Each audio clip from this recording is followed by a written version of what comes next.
More and more Canadians are choosing to drive and fly these days, not to their own airport though. There's a new report that says Canada is losing $1 billion a year to American airports that are located just across the border, where the taxes and the fees are lower and the flights are cheaper.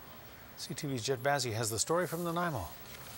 Anup Kang is checking his confirmation. He's headed to Las Vegas in a few days. He's saving money by flying from Bellingham. Between the two of us, about $500 or $600 just for the flights alone.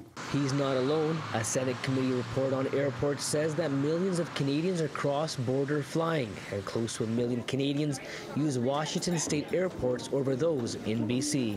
When you fly to Bellingham, you see 3/4 of that flight is full with Canadians aboard, and so it's well worth the savings and well worth spending the time.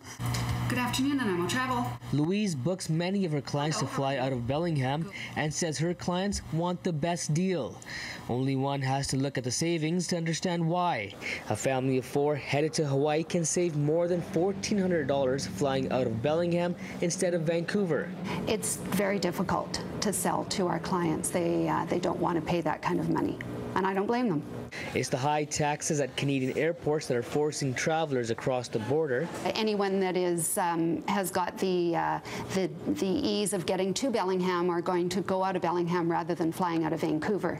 It's unfortunate that it has to be that way, but everyone's looking for a deal, and people don't want to pay that much tax. Louise says until the taxes are reduced, there is no way smaller airports such as Nanaimo's can compete.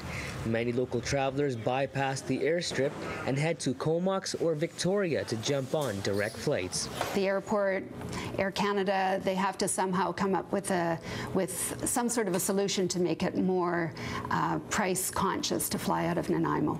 The local taxi industry wants to see more traffic at the airport. Drivers say the low number of travelers is putting a dent into their business. I would like to see more flights coming in and out of here internationally, or even into Alberta, instead of connecting to in Vancouver. Anup still has his eyes on the American Airlines. He'll take the ferry and the car ride to Bellingham to save a few bucks, extra money in his pocket to have a date with Lady Luck. Jet Bazzi, CTV News, Nanaimo.